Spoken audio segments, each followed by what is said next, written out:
noite. Tem alguém vivo? Boa noite. Meu Deus.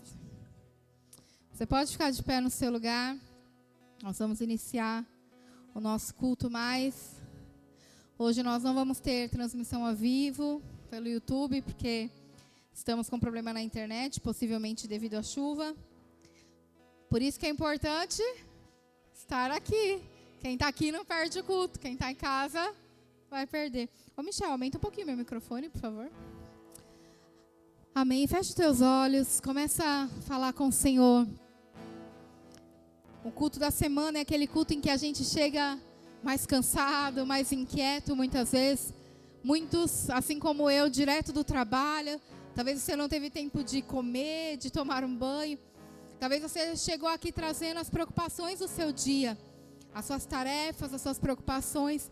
Mas essa hora, volte a tua mente, o teu espírito, os teus pensamentos para o Senhor. Aquieta teu coração. Vai colocando teu coração diante do Senhor. Pai, em nome de Jesus, nós nos colocamos na tua presença, Senhor. Nessa noite, Pai. E nós convidamos, Senhor, o teu Espírito Santo a agir em nosso meio, Pai. Nessa hora vai trazendo, Senhor, a cada coração a paz do Senhor. Aqueles que talvez estão preocupados, inquietos, Pai. Deus, que o Senhor traga, Pai, a tua paz, restaura a fé, traz alegria, Senhor, àqueles que estão entristecidos e abatidos, Pai. Deus, restaura o nosso vigor, para que nós possamos te adorar nessa noite, Pai, em espírito e em verdade, porque é assim que o Senhor busca, Senhor, adoradores, Pai, que te adoram em espírito e em verdade. Esse é o desejo do nosso coração nessa noite, te entregar a nossa adoração, render, Senhor, o nosso coração e a nossa vida diante do Senhor, Pai. Recebe tudo aquilo que nós temos para te entregar, que nós possamos, Senhor, te dar o nosso melhor. Assim, Pai, como durante o dia, eu acredito, Senhor, cada um de nós procurou dar o melhor no seu trabalho, procurou dar o seu melhor nas tarefas de casa, que nós possamos agora entregar a nossa alegria com intensidade, entregar o nosso melhor na adoração ao Senhor, Pai, que é digno de todo louvor, de toda honra e de toda glória, Senhor. Nós queremos, Pai, te adorar. Nós queremos, Senhor, exaltar o nome daquele que é digno de todo louvor, Pai. Vem com a tua presença gloriosa sobre nós. Em nome de Jesus, nós te adoramos.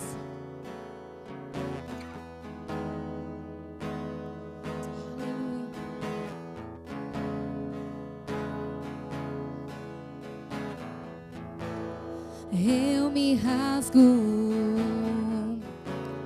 por inteiro, faço tudo, mas vem novamente. Eu mergulho na mirra ardente, mas peço que tua presença aumente. Nós nos rendemos à tua presença, Senhor. Nós nos rendemos diante do Senhor, diante da tua presença, Espírito. Cante isso a Ele. Eu me rasgo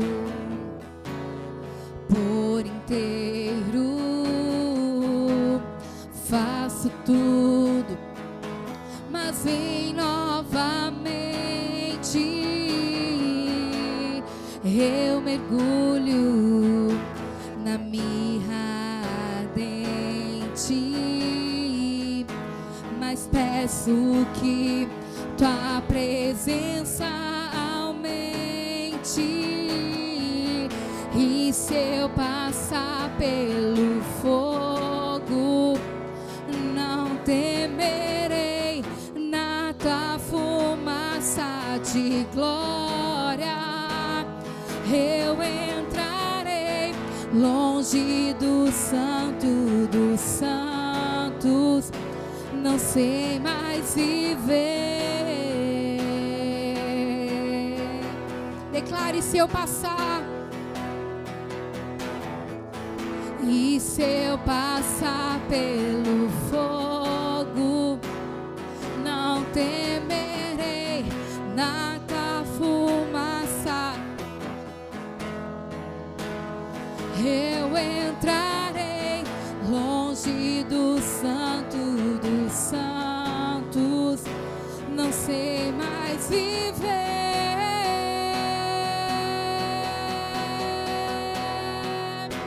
E quem já pisou no santo dos santos em outro lugar não sabe viver.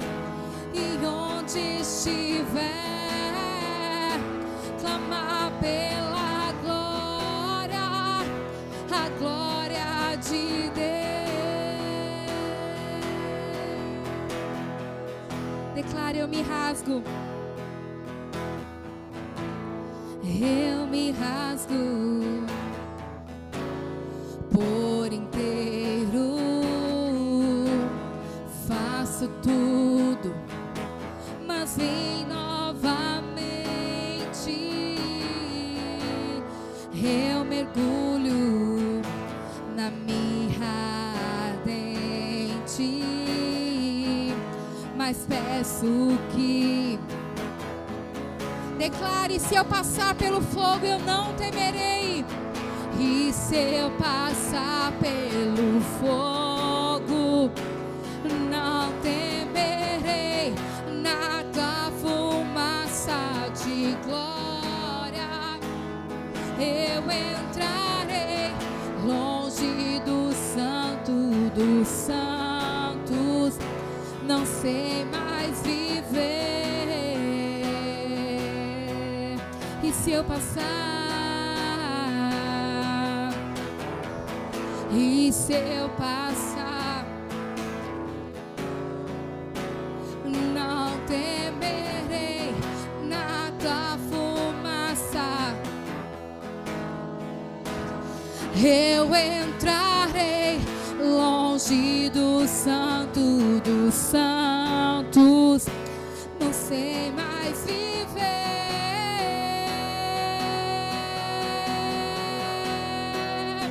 E quem já pisou no santo dos santos em outro lugar não sabe viver. E onde estiver, clamar pela glória, a glória de Deus.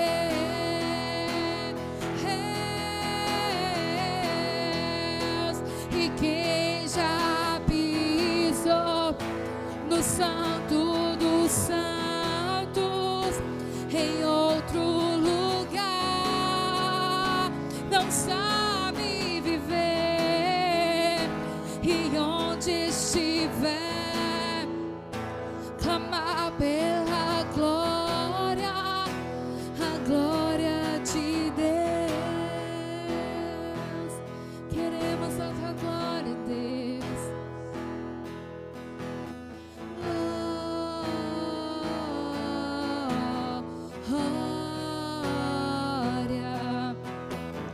Glória,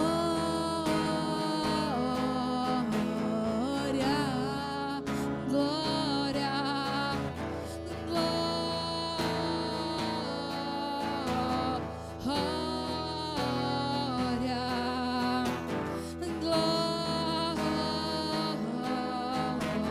a ti toda a glória, Senhor. Declare: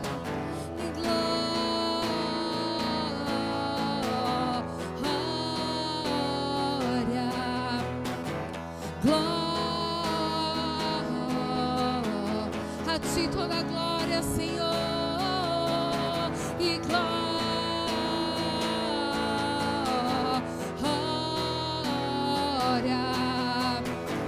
glória. Declare que Ele é santo, santo, santo é o Senhor. Santo.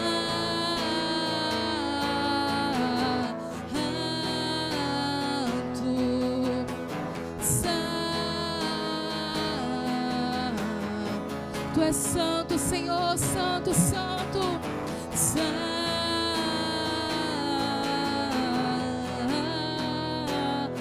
Tu és santo, Deus, santo, santo é o Senhor, santo.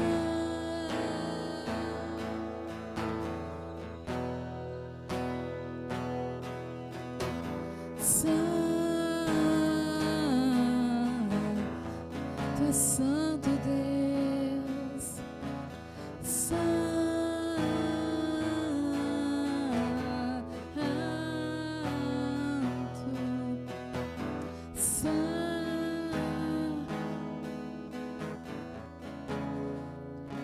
e quem já pisou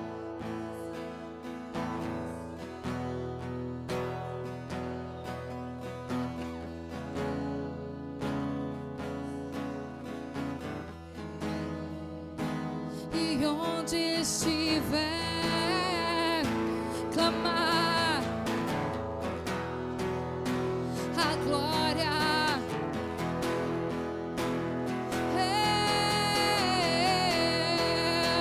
E quem já pisou no Santo dos Santos, em outro lugar, não sabe viver. E onde estiver, clamar pela glória, a glória. Pela última vez, declare: quem já pisou, e quem já pisou no santo, em outro lugar, não sabe viver. E onde estiver, clamar pela glória, a glória de Deus. Senhor, é nesse lugar que nós desejamos estar, na Tua presença, Senhor. Receba a nossa adoração. Santo, santo, digno. Santo, santo, santo. Seja exaltado nesse lugar, Pai. Em nome de Jesus. Em nome do Senhor Jesus. Aleluia. Amém. Você pode se assentar.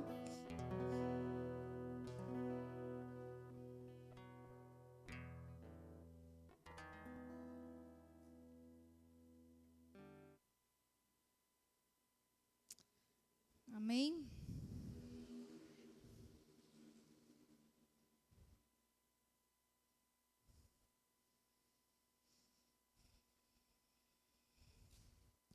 Já está abrindo a Bíblia? Já sabe onde é? Hoje é Atos, capítulo 5.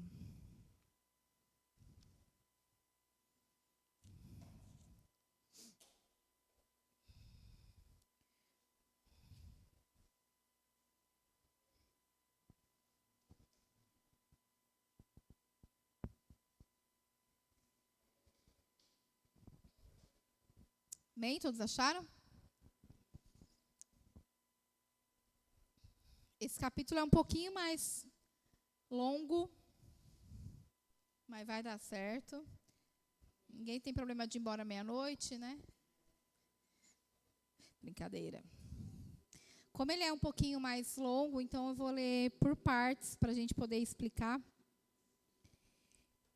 Bem, todos acharam? Já abriram? Atos capítulo 5, versículo 1. Um homem chamado Ananias, com Safira, sua mulher, também vendeu uma propriedade. Ele reteve parte do dinheiro para si. Sabendo disso, também sua mulher, e o restante levou e colocou aos pés dos apóstolos. Então perguntou Pedro: Ananias, como você permitiu que Satanás enchesse o seu coração a ponto de você mentir ao Espírito Santo e guardar para si uma parte do dinheiro que recebeu pela propriedade? Ela não lhe pertencia? e depois de vendido o dinheiro não estava em seu poder, o que o levou a pensar em fazer tal coisa? Você não mentiu aos homens, mas sim a Deus. Ouvindo isso, Ananias caiu morto. Grande temor apoderou-se de todos os que ouviram o que tinha acontecido. Então os moços vieram, envolveram seu corpo, levaram para fora e o sepultaram. Cerca de 3 horas mais tarde, enquanto sua mulher, sem saber o que havia acontecido, cerca de 3 horas mais tarde, entrou sua mulher, sem saber o que havia acontecido. Pedro lhe perguntou: diga-me, pois foi esse o preço que vocês conseguiram pela propriedade? Respondeu ela: sim, foi esse mesmo. Pedro lhe disse: por que vocês entraram em acordo para tentar o Espírito do Senhor? Veja, estão à porta os pés dos que sepultaram seu marido, e eles a levarão também. Naquele mesmo instante, ela caiu morta aos pés dele. Então os moços entraram e encontraram-na morta. Levaram-na e a sepultaram ao lado do seu marido. E grande temor apoderou-se de toda a igreja e de todos que ouviram falar desses acontecimentos. Vamos parar por aqui, senão a gente, é muito longo, então é melhor a gente falar por partes. Capítulo 5 de Atos, ele vai continuar narrando aquilo que o livro de Atos, em geral, fala que é a ascensão de Jesus ao céu, o nascimento e crescimento da igreja. E aí lembra que na última semana, o último versículo, eu falei, guarda esse versículo que ele vai fazer parte do próximo capítulo. Vamos ler o último versículo, os últimos 2, de Atos, capítulo 4. No 34, ele fala que não havia necessitados. Vamos ler do 34, acho que é mais fácil. Não havia pessoas necessitadas entre eles, pois os que possuíam terras ou casas vendiam, traziam o dinheiro da venda e o colocavam aos pés dos apóstolos, que o distribuíam segundo a necessidade de cada um. Versículo 36. José, um levita de Chipre, a quem os apóstolos deram o nome de Barnabé, que significa encorajador, vendeu um campo que possuía, trouxe o dinheiro e colocou aos pés dos apóstolos. Na minha versão, o versículo 1 do capítulo 5 começa, um homem chamado Ananias. Alguém tem uma versão que começa com entretanto? Alguém tem alguma versão que fala entretanto, todavia, alguma coisa assim? Ninguém? Tem algumas versões, eu não sei, deixa eu ver aqui, a minha é NVI, talvez a NVT, não lembro. Eu sei que tem uma versão que começa com entretanto. O que isso significa? Quando você tem essa palavra entretanto. Você está fazendo uma conexão com o contexto anterior. Então, a Bíblia foi dividida em capítulos, mas quando foi escrita, quem escreveu não fez a separação. Esse é o capítulo 1, 2. Essa separação foi feita depois. Então, na verdade, é uma continuação. Então, o que Lucas, que é autor de Atos, estava falando? Não existiam necessitados na igreja primitiva, entre a primeira igreja, porque aqueles que tinham, vendiam suas propriedades, repartiam com aqueles que não tinham. E aí cita Barnabé, que foi chamado de Barnabé depois, mas ele chamava José. E aí fala que ele vendeu o que ele tinha e trouxe aos pés dos apóstolos. Em seguida, vai falar sobre um casal, Ananias e Safira. O que eles fizeram? Um homem chamado Ananias, com Safira, sua mulher, também. Ele fez a mesma coisa que Barnabé. Também vendeu uma propriedade. Aonde está o problema com Ananias? Versículo 2. Ele reteve parte do dinheiro para si. Então, significa que você tem que dar tudo que você tem para Deus. É isso? Aqui, essa história, eu acho muito engraçada a história de Ananias. Engraçada assim, de Ananias e Safira. Por quê? O que muitas pessoas falam sobre o juízo de Deus, sobre lei, sobre obediência. Não, Jesus trouxe a época da graça. Agora, a ira de Deus cessou. O Deus que matava estava no Velho Testamento. E aí? Como a gente explica Ananias e Safira? Já é graça, a época da graça. Jesus já tinha vindo, já tinha morrido. E por causa do pecado deles, eles foram mortos, fulminados na hora. O problema não estava em não ter dado tudo. O problema é que ele reteve para si uma parte, querendo mostrar que ele estava entregando tudo. O problema não foi o dinheiro, o valor, os centavos. O problema não era uma doação sincera. Não era algo puro como Deus desejava. Eles queriam parecer generosos. Então, está todo mundo fazendo. Eu tenho que fazer também. Imagina como que era estimado as pessoas, né? Não que quem dá mais tem que ser mais estimado, mas era uma cultura daquela igreja. Todo mundo está dando. Então, vamos fazer o seguinte, né? Eles entraram no acordo. Vamos vender, a gente entrega uma parte e retém uma parte para nós. O problema de Ananias e Safira não estava no valor, porque Deus não está preocupado com a quantia de dinheiro. Mas o problema é que ele reteve uma parte para si, querendo aparentar uma boa generosidade, querendo aparentar algo que ele não era. Ele mentiu. O problema dele estava na mentira. Eles quiseram fazer igual, mas retiveram, fingindo doar tudo. E aí, esse contexto nos mostra, às vezes a gente pensa que está relacionado só a dinheiro. Então a minha oferta, né? Eu tenho que dar meu dízimo exatamente 10%, não pode ter um centavo a mais, um centavo a menos, não é isso. Acontece que existia naquela igreja algo divino, que era um espírito de generosidade. E Satanás, ele como sempre, ele vai querer pegar aquilo que é bom e ele vai falsificar ou fazer a versão dele. Então tinha a aparência de bom. O ato de Ananias e Safira tinha aparência de bom. Nossa, eles venderam uma propriedade, estão entregando. Poxa, não entregaram tudo, mas olha quanto eles entregaram. É que Deus não está preocupado com as mesmas coisas que a gente.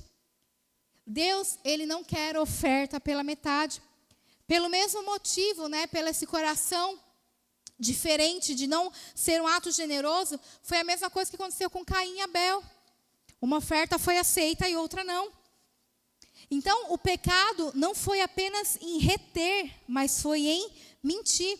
Então, Pedro fala, né, no versículo 3. Então, perguntou Pedro: Ananias, como você permitiu que Satanás enchesse seu coração ao ponto de você mentir ao Espírito Santo e guardar para si uma parte do dinheiro que recebeu pela propriedade? Ela não lhe pertencia e depois de vendido, o dinheiro não estava em seu poder. O que o levou a fazer tal coisa? Você não mentiu aos homens, mas sim a Deus. Pedro está falando o seguinte: a casa era sua, o imóvel, a propriedade era sua.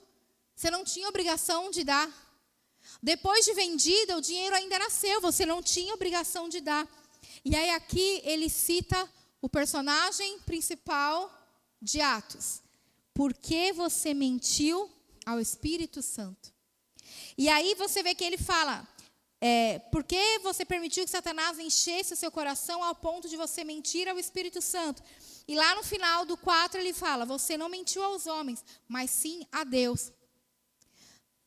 Nesse texto, nessa comparação, é uma forma de nós entendermos que a Bíblia declara que o Espírito Santo é Deus. Para nós, a Trindade, nós acreditamos na Trindade, Pai, Filho e Espírito Santo. Então, tem pessoas que não acreditam na Trindade. Esse é um texto que refuta essa ideia. Por quê? Pedro fala, você mentiu ao Espírito Santo. E depois fala, você mentiu a Deus. Então, o Espírito Santo é Deus. E como eu falei, o problema não estava no valor, mas em reter uma parte. E aqui, como eu falei, a gente não aprende somente a respeito de valor, de dinheiro, mas de tantas coisas. Quando você pensa que Satanás tomou o coração de alguém, encheu o seu coração, né? Satanás encheu o coração de alguém. O que nós automaticamente pensamos? A pessoa desviou, a pessoa virou um satanista, a pessoa, né, abandonou Deus, virou ateu, negou a existência de Deus. Satanás encheu o coração da pessoa.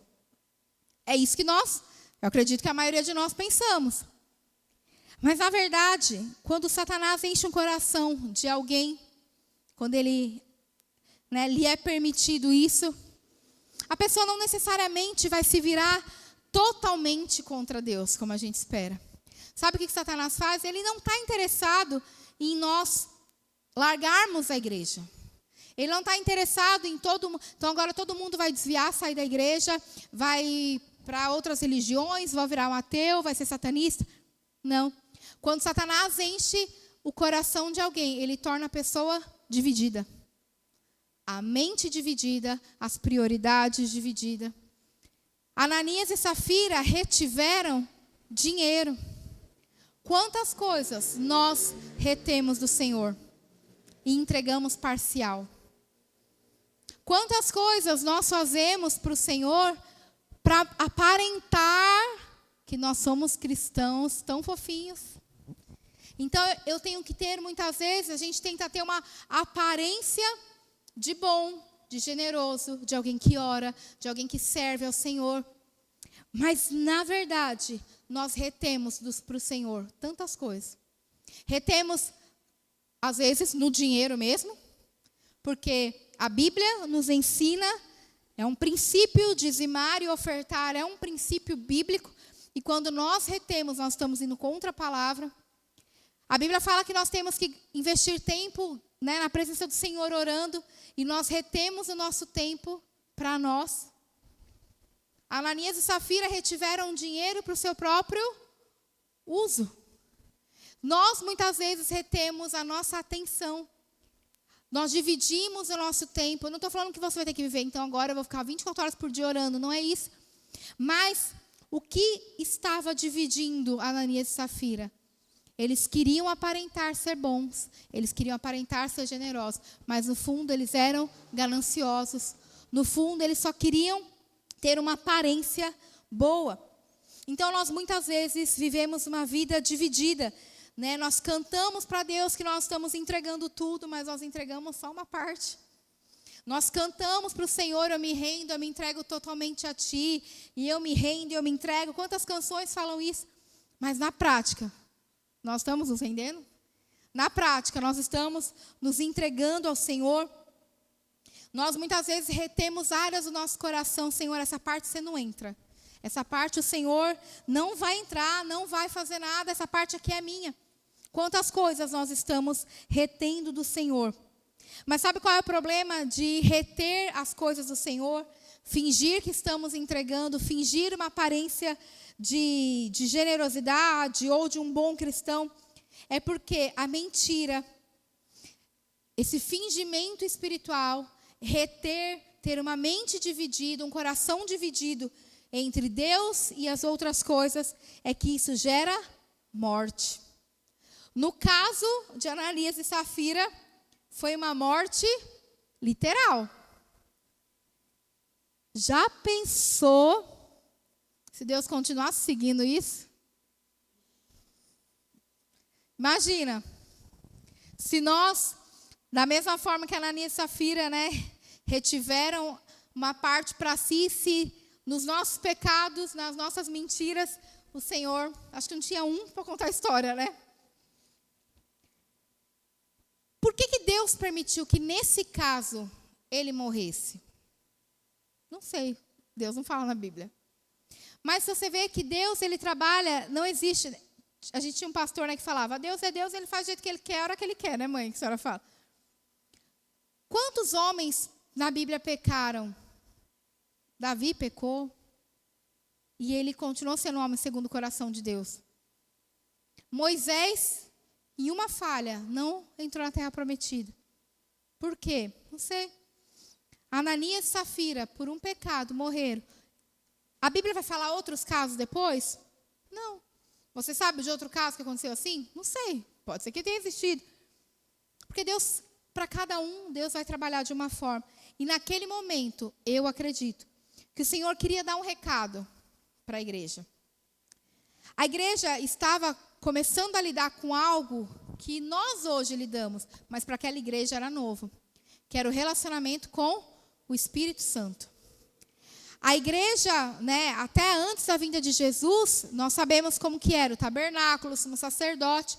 O povo não tinha acesso à presença do Senhor. O povo não tinha acesso à santidade de Deus.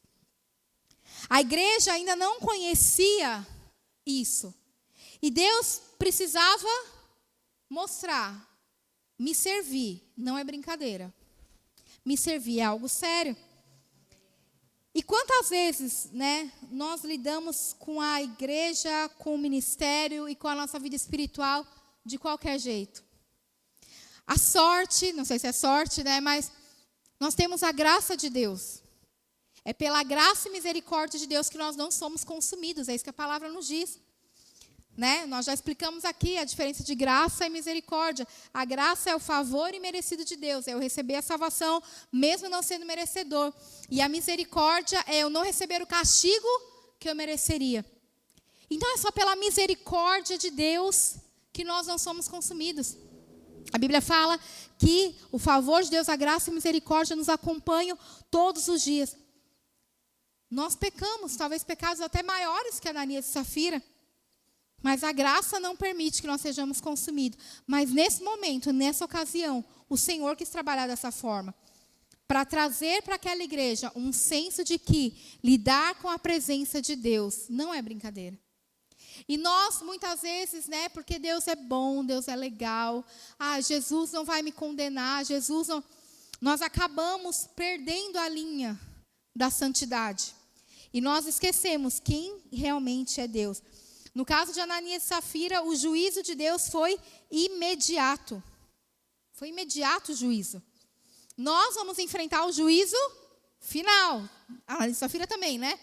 Mas ali, naquele momento, o Senhor quis passar um recado e estabelecer um padrão para a igreja. Ou é tudo, ou é melhor você não entregar nada. Exatamente. Isso gerou, foi como exemplo um padrão que gerou temor na vida da igreja, né? Foi um juízo imediato, estabeleceu um padrão.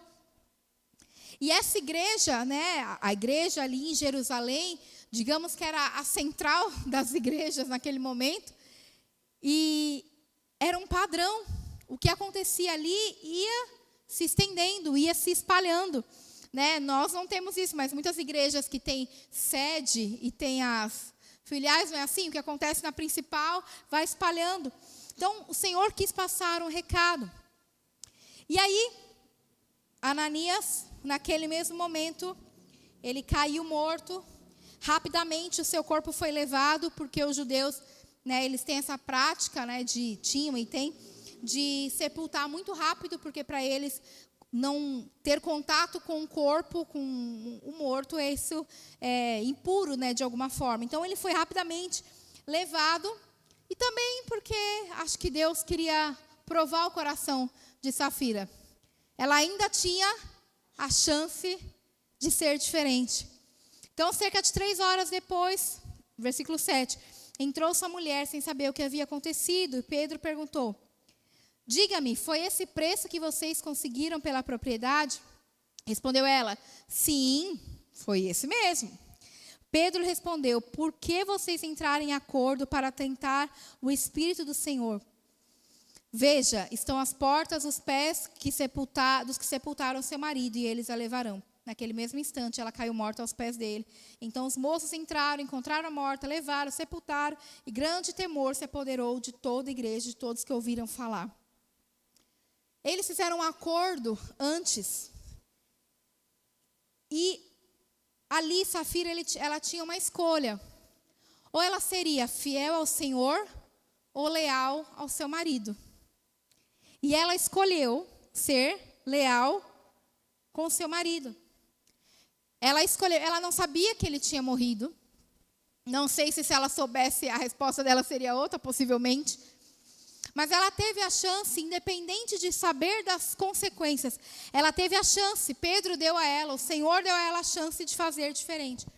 Mas ela escolheu ser infiel a Deus para ser leal e ser fiel a um acordo com seu marido. Quantas vezes nós escolhemos desagradar a Deus para não desagradar as pessoas. Quantas vezes? Quantas vezes você deixou de servir a Deus quando deveria? Porque se você não comparecer em um lugar que você se comprometeu com alguém, a pessoa vai ficar chateada. Então, Deus entende. Quantas vezes nós estamos desagradando a Deus para não desagradar pessoas? Quando ela viu o marido dela, não sei de quem surgiu a ideia, mas ela poderia ter parado o seu marido antes, se a ideia surgiu dele. Não, vamos entregar tudo, faça diferente. Não, mas ela concordou. Ou, ainda ali, ela podia falar, olha, Pedro, apóstolo, será como ela ia chamar ele? Olha, meu marido, a gente concordou nisso, mas eu não concordo, eu acho que está errado. Ela teve a chance de fazer diferente, mas ela não podia desagradar o marido, porque até então ela não sabia que ele estava morto. Se ela soubesse que ele estava morto, talvez a posição dela seria diferente. Mas como é que ela ia sair dali e falar para o marido, te entreguei, hein? E nós, muitas vezes, para não desagradar, para não criar um clima ruim, nós deixamos de agradar a Deus. Nós cedemos, nós damos concessões a certas coisas. Quando nós vemos alguém, um marido, esposa, um filho, líder, sei lá, quem do seu convívio, em pecado, fazendo, não que você tem que sair julgando as pessoas, entenda. Mas nós muitas vezes consentimos com o pecado dos outros, porque se eu for falar que está errado, a pessoa vai ficar chateada comigo. Então, para eu não desagradar, você vai desagradando a Deus. Para Safira, foi mais importante ser leal ao seu marido do que a Deus. E nós, por amor às pessoas, nós temos que aprender que às vezes nós vamos ter que ser desleais com elas. Justamente por amar, por mostrar. Se Safira tivesse entendido isso, talvez ela teria poupado a vida do marido. Enxergado o pecado antes, enxergado que seria uma escolha ruim. Mas não, por causa de uma mentira, por causa de um fingimento, por causa de uma parcela de dinheiro que no fim não ficou para ninguém, nenhum deles, eles preferiram escolher esse caminho e tiveram a sua vida ceifadas imediatamente. Como eu falei, nesse momento, nessa ocasião, Deus escolheu fazer assim. Isso não significa que é uma regra. Senão, imagina, né? Nós talvez não estaríamos vivos aqui. Pela graça de Deus nós estamos. Mas como eu falei, volto a dizer, o versículo 11 diz, grande temor se apoderou de toda a igreja. Deus estava estabelecendo um padrão, Deus estava estabelecendo uma ordem na igreja para que a igreja entendesse. A santidade de Deus não é algo que a gente brinca.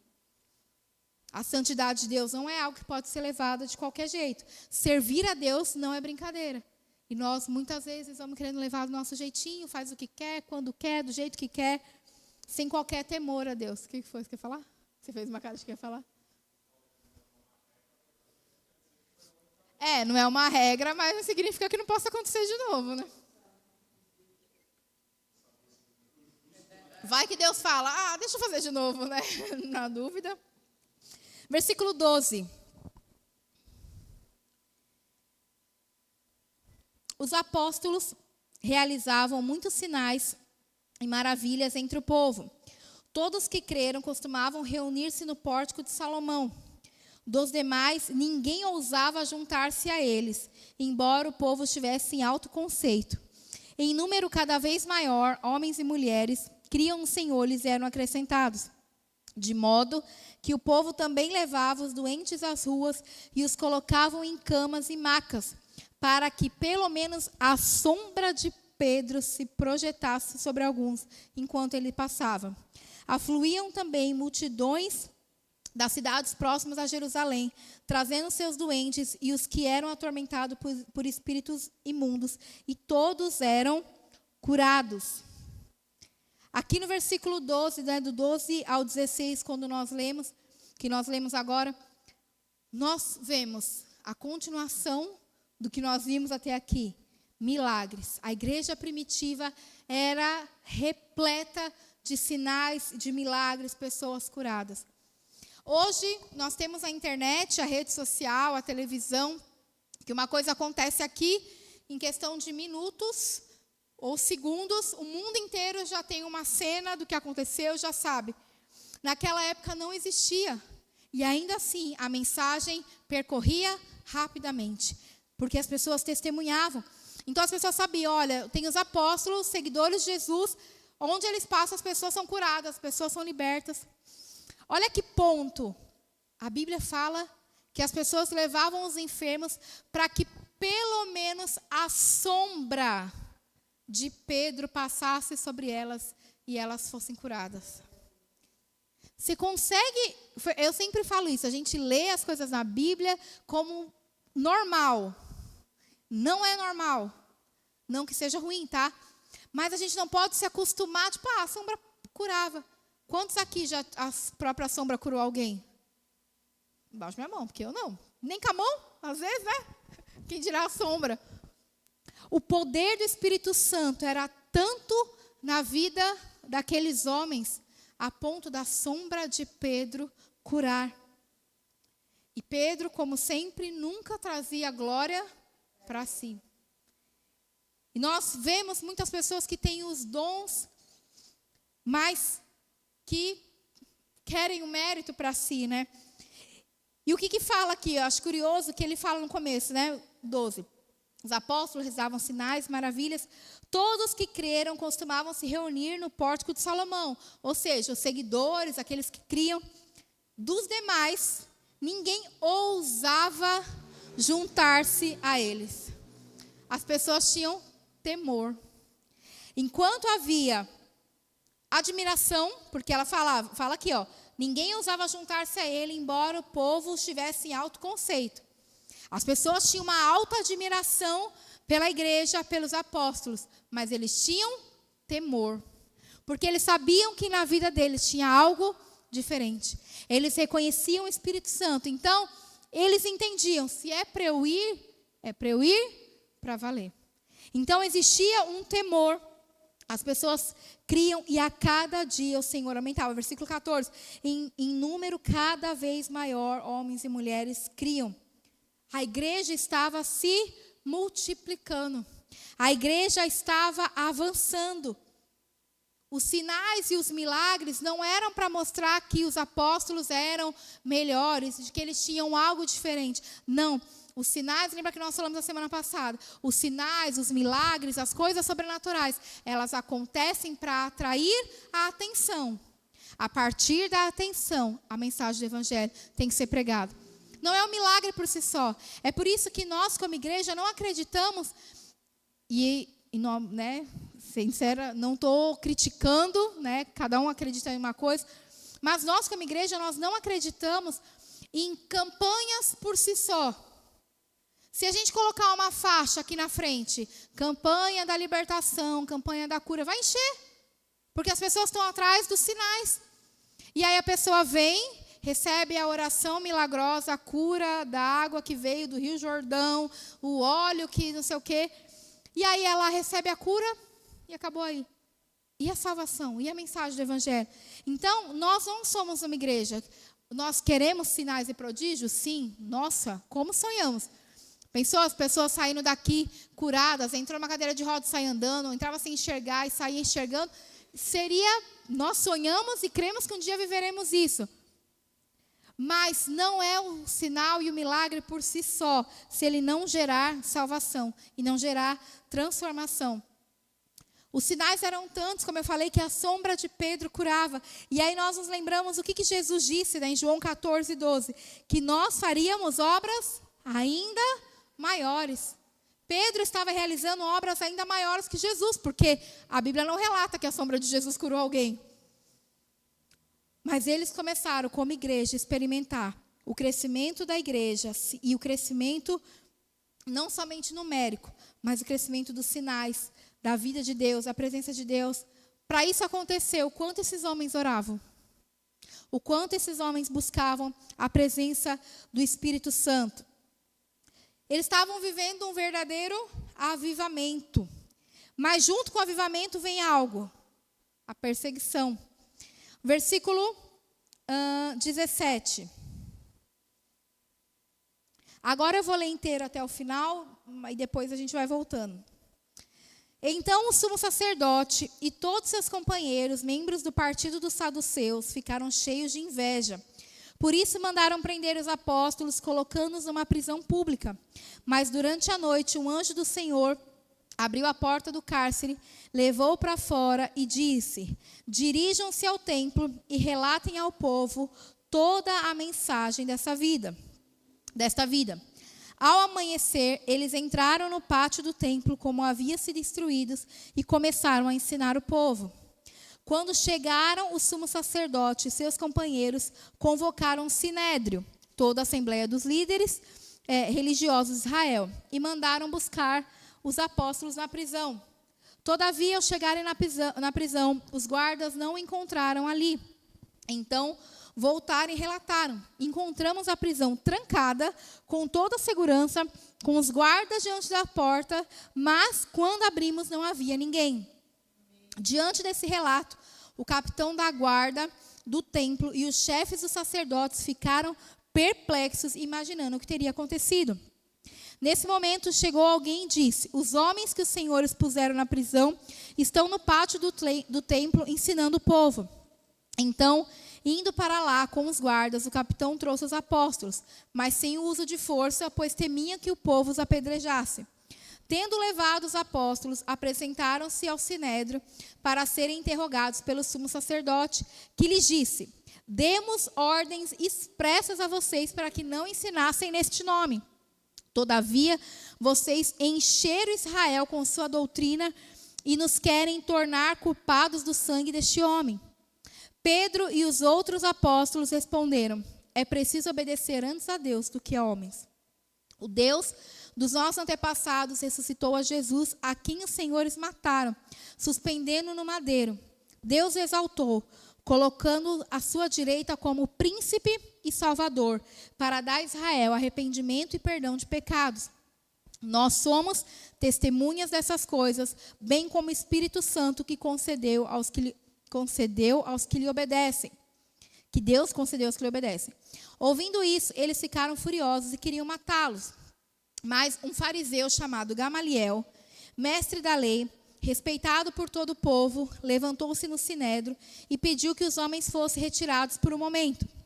Então lhes disse: israelitas, considerem cuidadosamente o que pretendem fazer a esses homens. Há algum tempo apareceu Teudas, reivindicando ser alguém, e cerca de 400 homens se juntaram a ele. Ele foi morto e todos seus seguidores se dispersaram e acabaram em nada. Depois dele, nos dias do recenseamento, apareceu Judas, o Galileu, que liderou um grupo em rebelião. Ele também foi morto e todos seus seguidores foram dispersos. Portanto, nesse caso, eu os aconselho: deixe esse homem em paz e solte-nos. Se o propósito ou a atividade deles for de origem humana, fracassará. Se proceder de Deus, vocês não serão capazes de impedi-los, pois se acharão lutando contra Deus. Eles foram convencidos pelos discursos de Gamaliel, chamaram os apóstolos e mandaram açoitá-los. Depois, ordenaram que não falassem no nome de Jesus e os deixaram sair em liberdade. Os apóstolos saíram dos sinédrios, alegres por terem sido considerados dignos de serem humilhados por causa do nome. Todos os dias no templo e de casa em casa não deixavam de ensinar e proclamar que Jesus é o Cristo. Sinais estavam acontecendo, o avivamento estava acontecendo e isso gerou perseguição. E o que nós aprendemos? A perseguição só faz a igreja crescer mais. O sumo sacerdote, os fariseus, os saduceus, eles estavam com o coração cheio de inveja. A Bíblia fala, nós lemos, ficaram com o coração cheio de inveja, porque os apóstolos estavam tendo a atenção das pessoas. As pessoas estavam indo atrás deles. E aí, com o coração cheio de inveja, eles mandaram prender os apóstolos, colocaram numa prisão pública por pregar o evangelho. Lembra que no capítulo anterior eles tinham falado: vão, mas não falem mais no nome de Jesus, não falem mais nesse nome. E durante a noite, um anjo apareceu, tirou eles ali daquelas celas, libertou eles. e disse: dirijam-se ao templo e relatem ao povo toda a mensagem dessa vida. Nada e nem ninguém pode parar a palavra de Deus. Eles podiam prender os apóstolos temporariamente, mas eles não podiam calar a voz deles. Eles foram presos por anunciar o nome de Jesus. Eles foram presos porque eles eram testemunhas que pregavam o evangelho. E aí, uma pergunta para nós. Se no Brasil pregar o evangelho fosse crime, já entendeu o resto da pergunta, né? Nós seríamos acusados? Como é que o Michel falou que eu bato com as duas mãos, né, Michel? Não sou eu, é a Bíblia. Mas isso me pegou. Para pensar. Eles foram presos porque havia testemunhas, havia evidências de que eles estavam pregando em nome de Jesus. Haveriam evidências de que nós pregamos o nome de Jesus? Eles foram presos e um anjo apareceu, libertou eles, porque nada pode prender. Mesmo prendendo os discípulos, eles não podiam parar a mensagem do evangelho, eles não podiam parar o mover de Deus. E aí, né, abro até um parênteses aqui para falar sobre perseguição. Acho que alguns têm acompanhado nas redes sociais que em alguns países, eu não sei se é Síria e tem um outro... Não, é um africano, país africano. Eu vi hoje, gente, eu postei hoje. Congo, isso. Cristãos foram mortos, né? 70 cristãos foram encontrados mortos, entre eles mulheres, crianças, idosos.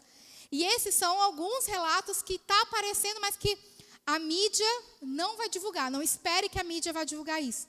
Porque isso sempre aconteceu, isso sempre vai acontecer e no final vai piorar. Se você acompanha, e se você não acompanha, eu te aconselho a acompanhar a Missão Portas Abertas, que é um grupo, né, que cuida dos missionários em lugares de perseguição. Você vai ver relatos imensos, muitas coisas. A gente acha que está tudo bem, né? O cristão é sempre taxado como vilão. Mas no mundo inteiro, todos os dias, existem pessoas morrendo por causa desse nome, do nome de Jesus. Só que aí você pensa, aqui no Brasil nós não temos essa perseguição. Aqui, por enquanto, não temos. E se um dia vier, amém. Mas eu vi um podcast uma vez, a Carol até conhece, com o Nick Moretti, estudou com ela, né? E ele falava sobre a perseguição nos dias atuais. Ele falou, ainda existe e ainda vai existir perseguição no nível de prender, de matar, de torturar. Mas a perseguição, ela tem mudado a forma de acontecer. E você vai começar a perceber que nós, de alguma forma, já vivemos isso. A perseguição hoje, ainda, como eu falei, vai existir prisão, tortura, morte. Mas ela se torna uma perseguição cultural. Em alguns países muçulmanos, países, né, com outras religiões predominantes, os cristãos, às vezes, muitas vezes, não são mortos, não são presos, mas eles são isolados. Então, o que acontece? Para muitas religiões e culturas, o cristão ele se torna alguém impuro e traidor da religião que eles entendem que é a certa. Então, ele não vai ser preso, porém, ele vai ser taxado de alguma forma, né? E aí ele não consegue emprego, ninguém contrata, ele não consegue morar nos centros. Então, se você for nesses países, as periferias, os lugares mais remotos e mais pobres, são comunidades de cristãos. Porque a perseguição não é uma perseguição que vai levar eles para a prisão, mas vai tirando os acessos. Então, o cristão não pode estudar, o cristão não pode fazer uma faculdade, o cristão não pode ter um emprego, o cristão não pode comprar em alguns comércios. Entende que a perseguição vai tirando das pessoas os acessos e que aí, muitas vezes, nem todos conseguem suportar. perder a família, porque a família distancia, perder trabalho, e muitos, infelizmente, acabam cedendo, mas muitos permanecem. Então, nesses países, existe essa perseguição em que a pessoa ela é isolada. Ela não vai ser presa, ela não vai ser açoitada, não vai ser morta, mas ela perde todos e qualquer privilégio que ela tinha, familiar, financeiro, profissional, e ela perde tudo isso e ela é isolada.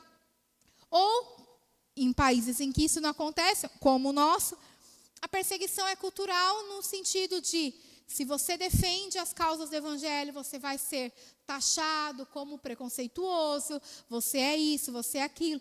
Então, a perseguição, ela se instala em diversas formas, em diversos lugares. E aí tem uma frase, provavelmente você já ouviu, é um ditado, eu só não consegui achar a fonte que fala, né? Tentaram nos calar, mas esqueceram que somos sementes. Então, não adianta tentar parar o evangelho. Quanto mais a igreja é atacada, mais ela cresce.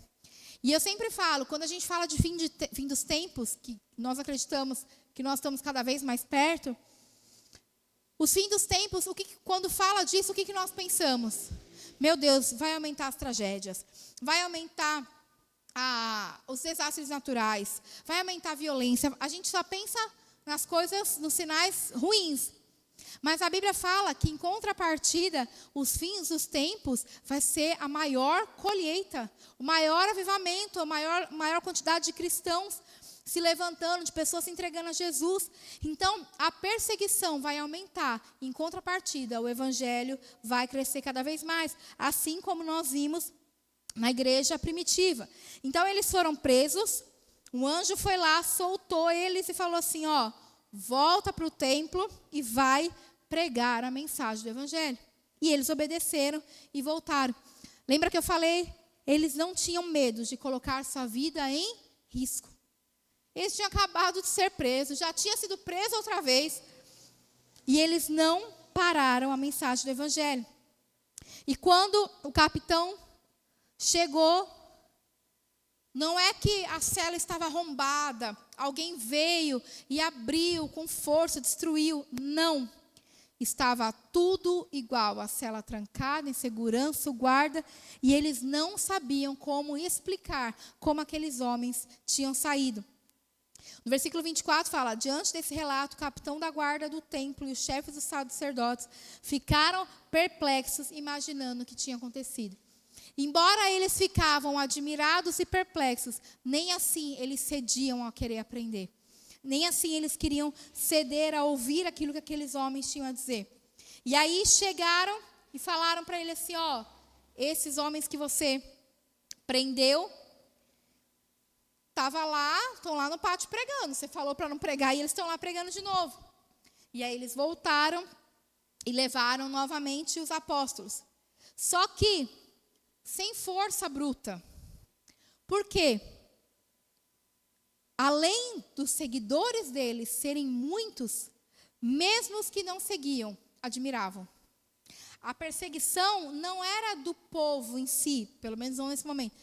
A perseguição estava vindo da igreja e do governo, que estava atrelado. Então, eles temiam, se a gente agir de alguma forma violenta, eles vão, olha a multidão que vai vir sobre nós. Então, eles fingiam, recebê-los e levaram eles para o Sinédrio, como eu falei, era um lugar onde tinha as pessoas mais importantes ali que julgavam. E aí, versículo 27 fala, tendo levado os apóstolos, apresentaram os sinédrios para serem interrogados pelo sumo sacerdote, que lhes disse, demos ordens expressas a vocês que não ensinassem nesse nome. Todavia, vocês encheram Jerusalém com a sua doutrina e nos querem tornar culpados do sangue desse homem. Ele falou, nós já não falamos, a gente não deu uma ordem, não é para pregar no nome desse aí. Eles nem citam Jesus, Não é para pregar nesse nome. E ainda assim, mesmo como uma ordem direta, vocês encheram Jerusalém. A mensagem do evangelho, ela não estava só crescendo, ela encheu toda Jerusalém. Toda Jerusalém estava cheia da mensagem do evangelho. E ele fala, e nos querem tornar culpados do sangue desse homem. Quem? Jesus. E Pedro, se levanta junto com os outros apóstolos e responde uma das coisas que deveria ser uma prática na nossa vida. É preciso obedecer antes a Deus do que a homens. Era uma autoridade. Não era qualquer pessoa que estavam falando, era o sumo sacerdote, era uma autoridade. Mas eles optaram e eles preferiram e escolheram agradar a Deus e obedecer a Deus. E obedecer uma ordem direta de Deus. Lembra que lá em capítulo 1, versículo 8, Jesus já tinha deixado uma ordem? Ide por todo mundo, pregai o evangelho, façam discípulos, sejam minhas testemunhas em toda a Judéia, Samaria, os confins da terra. O anjo reafirmou a ordem, voltem e preguem o evangelho. Eles tinham uma direção clara de Deus sobre o que deveria ser feito.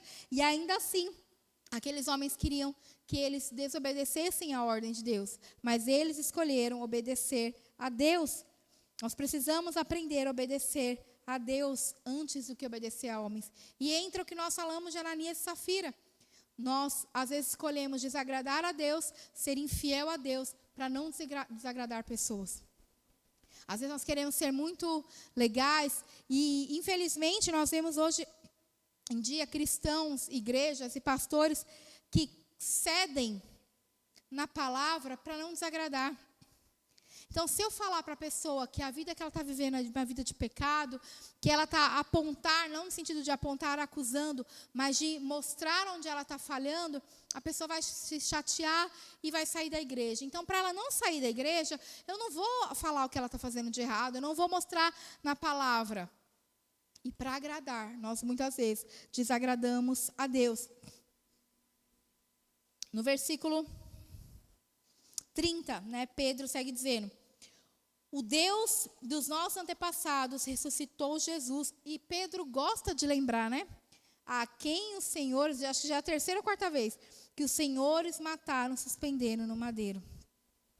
31, Deus o exaltou, colocando à sua direita como príncipe e salvador, para dar a Israel arrependimento e perdão dos pecados. Aqui você nota que Pedro ele fala, para dar a Israel arrependimento e perdão dos pecados, a oportunidade de ser salvo.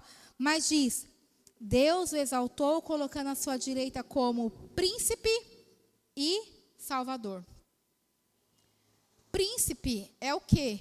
É uma posição de governo. Ou, em outros textos na Bíblia, em outras vezes nós vamos ver a Bíblia falar Senhor e Salvador. Quando a gente vai orar, Você aceita Jesus como seu Senhor e Salvador? Como príncipe e salvador? Como rei e salvador? Senhor, rei, príncipe. Fala de uma posição de governo e de autoridade. Acontece que nós queremos só o Salvador. A gente quer partir Jesus no meio. Deus, eu só quero a salvação. Eu só quero Jesus que me salva. Eu só quero Jesus que perdoa os meus pecados, que vai me dar a salvação, que vai me dar acesso à vida eterna. Só que aí, nós não queremos aceitar o Jesus príncipe, o Jesus Senhor, o Jesus Rei, o Jesus que governa. Então, ao invés de deixar Jesus governar a nossa vida, nós queremos governar a nós mesmos. Lembra em Gálatas, que fala sobre, Gálatas 6, sobre a briga entre o Espírito e a carne. Nós, por não deixar Jesus ser príncipe, rei e senhor nas nossas vidas e governar a nossa vida, nós deixamos que a nossa carne e a nossa vontade governe. Então, Jesus não veio só para ser o nosso Salvador. Nós não podemos reter somente 50% do que Jesus veio fazer. Nós temos que aceitá-lo e recebê-lo como Senhor e Salvador. Aquele que salva, mas aquele que governa. Versículo 32. Nós somos testemunhas dessas coisas, bem como o Espírito Santo que Deus concedeu aos que lhe obedecem. Aqui ele volta a dizer o que a gente sempre tem falado aqui. Quando Deus nos escolhe, nós somos testemunhas. Uma pessoa cheia do Espírito Santo é uma pessoa que testemunha a palavra de Deus. E ouvindo isso, eles ficaram ainda mais furiosos, porque eles falaram, não adianta, a gente fala, e eles não deixam de pregar esse nome. E aí, naquele momento, eles queriam matá-los. Mas se levantou um homem, um fariseu, chamado Gamaliel, muito estimado, muito considerado. Ele pede para os apóstolos saírem dali. E aí ele se volta, né, para o sinédrio, para aqueles homens que estavam ali. E aí ele começa a dar um conselho. E ele diz, no versículo 35, israelitas, considerem cuidadosamente o que pretende fazer a estes homens. Há algum tempo apareceu Teudas reivindicando ser alguém, e cerca de 400 homens se juntaram a ele. Ele foi morto, todos seus seguidores se dispersaram e acabaram em nada.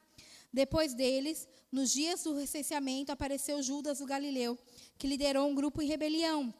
Ele também foi morto e todos seus seguidores foram dispersos. Portanto, nesse caso, eu aconselho, deixe esses homens em paz e soltem-nos se o propósito ou atividade deles for de origem humana, fracassará.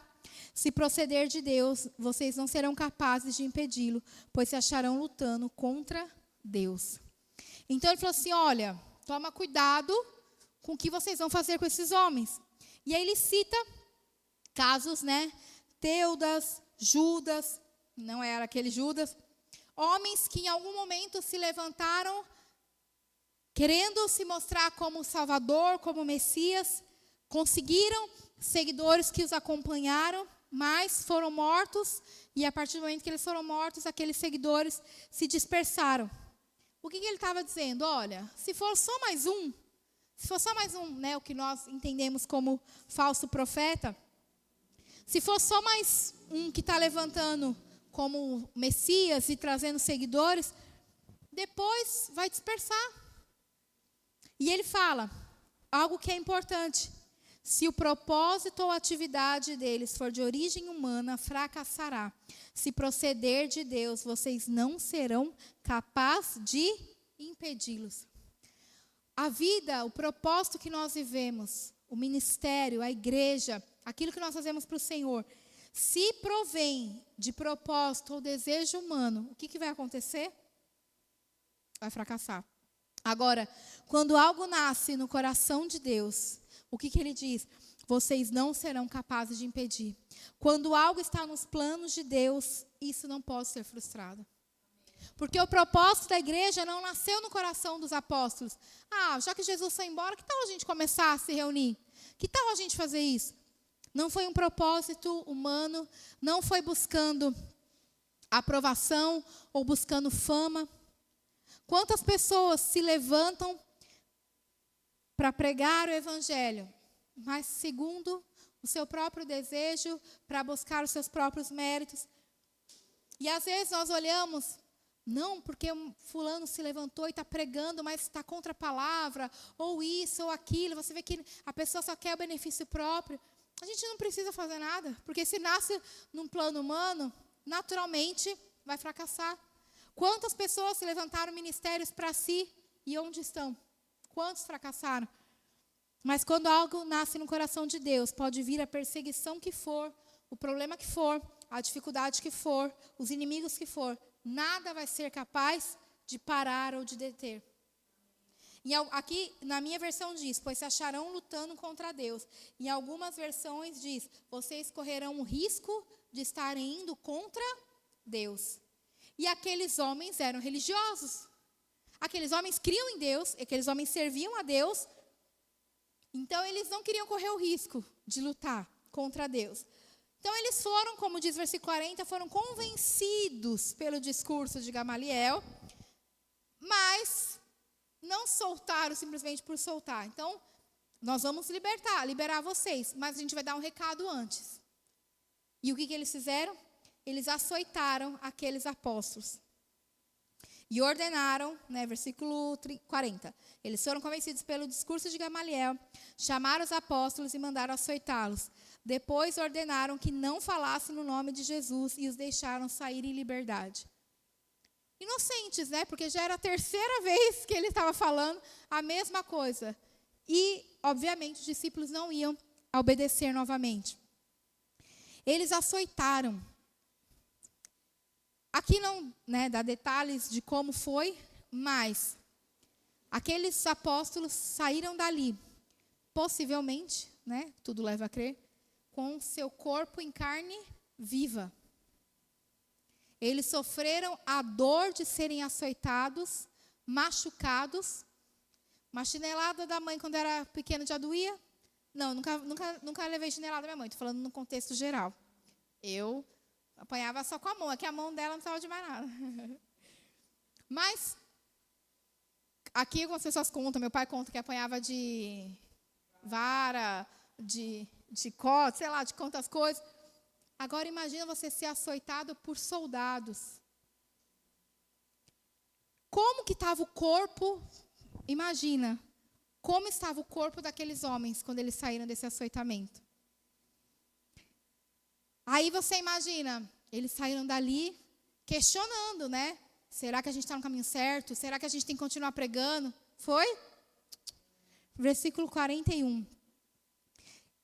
Eu acho assim, esse versículo 41 humilha a gente, né? Só ele fala assim, eu não sou crente, não. Os apóstolos saíram do sinédrio, açoitados, com a pele em carne viva, sangrando. Eles saíram alegres por ter sido considerados dignos de serem humilhados por causa do nome. Forte, igreja. Eles se consideraram dignos. Nós, muitas vezes, com um comentário contrário à nossa fé, a gente já quer desistir. Qualquer probleminha, eu não estou desmerecendo o problema de ninguém, tá? Mas eu garanto que nada se compara a ser açoitado. Vamos concordar? Ou não chega perto? É.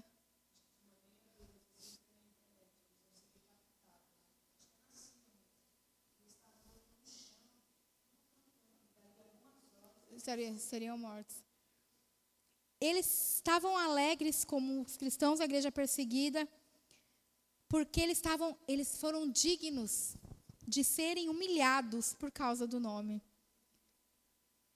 É difícil até comentar um versículo desse. É difícil até saber o que falar depois disso. Porque a gente para por tão pouco. Por nada a gente para. E qualquer coisa que se levanta contra a gente, o que a gente faz? Vai questionar Deus. Deus, por que eu? Por que eu estou passando por isso? Por que o Senhor me tirou tal coisa? Uma vez eu vi, eu não sei se foi, acho que a Fabiola Mello, né, que ela perdeu, acho que 3 ou 4 gestações. Eu acho que foi ela, não tenho certeza. Que foi ela mesma, falando sobre isso, sobre as perdas gestacionais. E ela falou assim, muitas pessoas poderiam se perguntar, Deus, por que eu? Por que eu tive que passar por isso? Ela falou, mas eu entendi que eu tinha que me perguntar, por que não eu? Eu sou mais digna que outra pessoa? Outra pessoa mereceria mais o sofrimento do que eu? E nós questionamos a Deus por qualquer perseguição, por qualquer acusação, por qualquer coisa que se levanta, a gente já desanima, como minha mãe diz, já vai para a caverna, já quer abandonar tudo, já não quero mais servir a Deus. E aqueles homens que são a nossa referência, eles se sentiram alegres, eles tinham acabado de ser açoitados. Dependendo do açoite, eles poderiam ter morrido ali. E eles saíram alegres. Agora, imagina, eu fico sempre imaginando além do que está aqui, né? O povo estava vendo, né? O povo estava ali assistindo. As pessoas estavam vendo o que estava acontecendo. Imagina a cabeça das pessoas olhando, eles acabaram de ser açoitados, quase mortos, e eles saírem cantando, pulando. Eu acho que você vai falar assim, não, acho que bateu muito na cabeça, não é possível. Aquilo, até nesses momentos, eles eram testemunhas. Até nesse momento. Imagina, aí ia correr a nova história. Eles foram açoitados, saíram alegres. Qual que é a mensagem que eles estavam passando com isso? Talvez inconsciente. Gente, esse Jesus é muito bom, a ponto de levar esses homens a sair louvando e a sentir digno por ter sofrido esse Jesus. Quem é esse Jesus? A curiosidade por quem era Jesus só aumentava. Os apóstolos saíram, eu vou ler de novo, porque tem que ler umas 15 vezes no mínimo. saíram do sinédrio alegres por terem sido considerados dignos de serem humilhados por causa do nome. O que Jesus fala, né? É motivo de grande alegria. Bem-aventurado aqueles que são perseguidos por causa do meu nome. Não é você ser perseguido por ser um crente chato, não é você ser perseguido por fazer coisa errada. É você ser perseguido por amor ao nome de Jesus, pela pregação do evangelho. É motivo de alegria. Mas nós muitas vezes, por pregar e sermos de alguma forma confrontados, a gente para tudo e volta para trás. Então, quando chegar esse dia, que chega para todos nós, em que acontecer coisas que você pensar, cogitar em desistir, só lembra dos apóstolos saindo do sinédrio. E aí toda a motivação que você precisava vai estar aqui. A gente fala muito sobre motivação, né? Tem que manter a igreja motivada, tem que manter os membros motivados. Mas o que é manter uma igreja motivada? O que é manter os cristãos motivados? É você tornar um ambiente agradável e legal para as pessoas gostarem e terem vontade de vir? Motivação é um motivo para uma ação. Qual é a ação? Servir a Deus, pregar o evangelho. Qual é o motivo que nós temos para isso? A igreja ser legal? A igreja ter eventos super legais?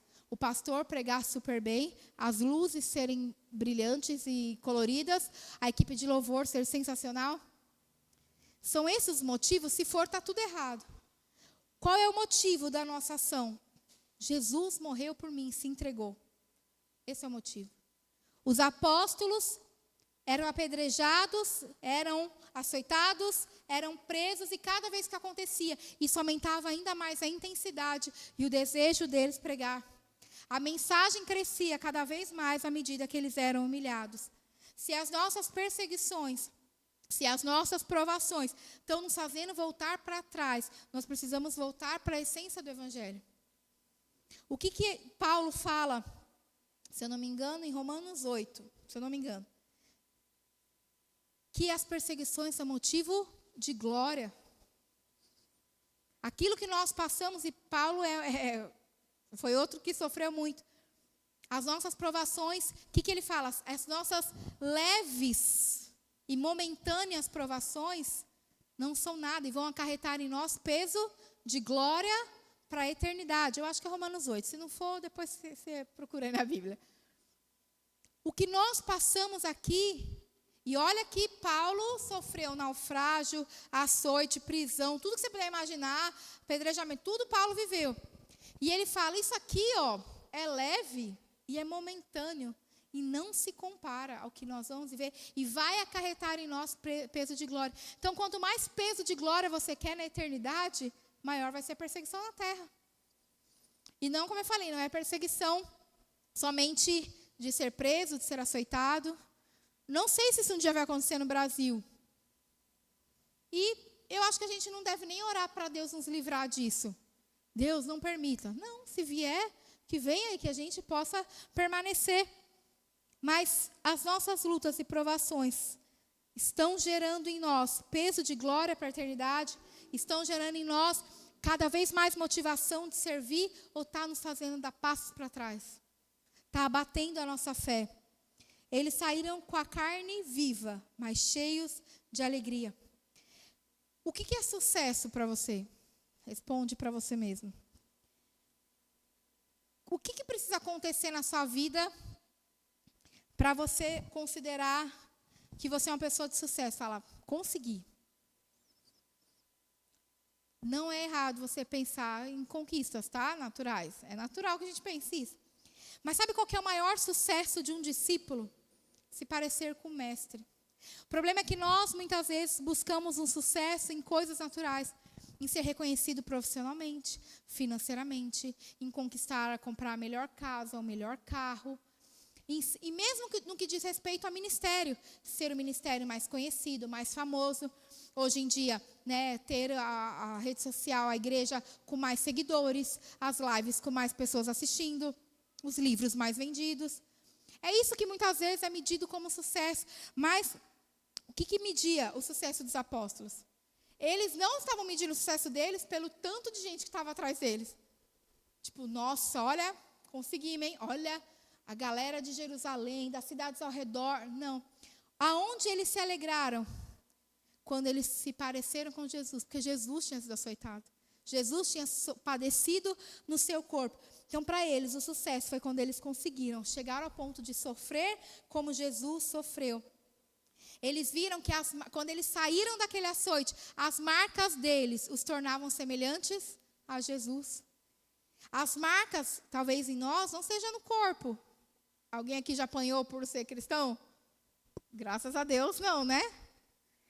Mas, né, a gente nunca sabe. Mas as marcas que nós carregamos em nós, as marcas das nossas provações, estão nos tornando mais parecidos com Jesus? Então, o livro de Atos, né, o capítulo 5 do livro de Atos, ele nos traz algumas lições. Nós devemos entregar tudo a Jesus, tudo ao Senhor, com coração sincero, uma entrega real, verdadeira. A santidade da igreja é essencial. Deus se importa com a santidade. Quando Deus se move, o inimigo vai tentar criar coisas semelhantes. Então, ele vai trazer uma mente dividida, uma entrega dividida. E o evangelho, ele cresce em meio à perseguição. E a última lição, e talvez a mais preciosa desse capítulo, é: o verdadeiro sucesso é ser parecido com Jesus. Amém? Que esse capítulo possa mexer com o teu coração, como mexeu muito com o meu. Né? O povo brinca que eu sou do cajado. Eu só estou falando que a Bíblia falou. E se Deus, né, antes de pegar, pega aqui primeiro, pode ter certeza. O que nós temos retido do Senhor, como Ananias e Safira? O que nós estamos entregando para o Senhor? Será que nós temos visto motivo de alegria, o sofrimento que nós passamos? Amém? Feche teus olhos. Deus, nós te agradecemos, Pai, porque o Senhor é bom, mesmo em meio às provações, Pai. Deus, nós oramos para que as lições desse capítulo, Pai, possam, Senhor, ser vistas no dia a dia, Senhor, de cada um de nós. Que nós possamos aprender, Pai, que nós temos que entregar tudo, Pai. Que o Senhor não quer entregas parciais, um serviço parcial ao Senhor, uma oferta defeituosa, mas que nós possamos entregar uma entrega, Senhor, uma oferta pura, verdadeira, sincera, generosa, verdadeiramente, Pai. Nós queremos, Senhor, ser verdadeiros cristãos. Não queremos apenas ter aparências de cristão, aparências de generosos, aparências de espiritual, Pai. Nós queremos, Senhor, ser verdadeiramente, Pai. Deus, diferente de Ananias e Safira, nós não fomos consumidos pelo nosso pecado. Nós não vivemos, Senhor, Pai, uma resposta instantânea de morte física. Mas, Senhor, essa mente dividida, essa entrega dividida, Deus, tem gerado morte, Deus, em tantos corações, Pai. Tantas vidas, Senhor, estão morrendo espiritualmente, porque estão com a sua mente dividida. Porque o seu serviço ao Senhor é pela metade, não é completo. Porque a sua busca pelo Senhor não tem sido completa, tem sido dividida. Porque a atenção tem sido dividida entre o Senhor e entre os prazeres dessa carne.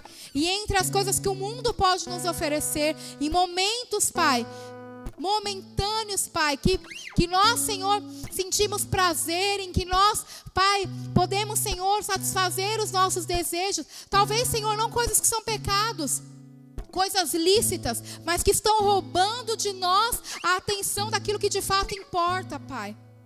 Que nós possamos ter uma só mente, um só coração e uma só entrega. E entender que com a igreja e com a santidade do Senhor nós não podemos brincar. Nós possamos ser uma igreja verdadeira, Pai. Deus, e que nós possamos, como a igreja, Deus, primitiva, a igreja do primeiro século, viver, Senhor, testemunhos de sinais, de maravilhas. Nós possamos, Senhor, entrar num novo nível, Pai. Deus, de manifestações sobrenaturais como igreja. Não, Pai, simplesmente para ser conhecidos por isso, mas para que através desses sinais nós possamos atrair a atenção das pessoas e com a atenção delas apresentar a mensagem do Evangelho. Não apresentar somente Jesus como um Salvador, mas apresentar Jesus como Senhor, como Rei, como aquele que governa a nossa vida, Pai. E Deus, que nós possamos, Senhor, entender que o lugar, Deus, que nós devemos almejar de maior sucesso é parecer com Cristo, Senhor. Que se for preciso ter marcas, Pai, no nosso corpo, se for preciso ter marcas no nosso coração, que sejam, mas que isso nos torne mais parecido com Jesus, para que nós possamos testemunhar, Pai, e que vidas se acheguem ao Senhor através do nosso testemunho, Pai. Que, Senhor, como a palavra diz, Senhor, aquilo que é loucura para os homens é sabedoria para Deus. Que as pessoas possam ver em nós, Senhor, e achar loucura, nos encontrar alegres, nos encontrar motivados, mesmo diante de provações, mesmo diante de perseguições, nos encontrar desfrutando da paz que excede todo entendimento, Pai. Essa é a igreja que nós queremos ser. Esse, Senhor, é o tipo de cristão que nós queremos ser. Nos perdoa por estar tão distante disso, Deus. Nos perdoa por estar tão longe, Pai, muitas vezes, de ser. Mas nós não vamos parar e nós não vamos desistir, Senhor, até nos tornar cada vez mais parecidos com Jesus, Pai. Que nessa noite essa palavra venha entrar, Senhor, no nosso coração. Eu sei que muitas palavras, Senhor, vêm de uma forma mais leve, mas algumas entram rasgando o nosso coração. Mas que rasgue para gerar vida, Pai. Que rasgue para gerar mudança, Senhor. Um confronto em amor do Teu Espírito para nos tornar uma igreja parecida com Jesus, Pai. Deus, eu oro que na Kairos se levante essa igreja, Pai. E da mesma forma que ali, Pai, na igreja primitiva, na igreja do primeiro século, na igreja dos apóstolos, Pai, o posicionamento, a vida deles atraiu multidões, atraiu a atenção de Jerusalém. Nós lemos, Pai, que toda Jerusalém foi inundada com a doutrina, com o ensino do nome de Jesus. Nós declaramos, Pai, que todo esse bairro, Senhor, que o Senhor nos colocou, essa cidade, conheça o nome de Jesus através de nós, Pai. Deus, nós podemos ser poucos hoje, Pai, mas nós seremos muitos, Senhor, à medida que nós plantarmos hoje, Pai. Que nós sejamos aqueles que vão pagar um preço, Pai, para que lá na frente, e não, Deus, um futuro tão distante, um futuro próximo, nós possamos, Senhor, desfrutar da colheita. E assim como o Senhor fazia na igreja de Atos, que o Senhor acrescente a cada dia aqueles que serão salvos nesse lugar, Pai, em nome de Jesus. Obrigada, Pai, obrigada pela Tua palavra, obrigado pela Tua verdade que gera vida em nós, Pai. A verdade que nos liberta, Pai. Obrigada, Senhor. Leva-nos, Pai, para as nossas casas, debaixo da guarda e da proteção do Teu Espírito Santo, Pai, em nome de Jesus. Amém? Deus abençoe. Dê um abraço, como diz o Léo, em 72 pessoas. E até domingo.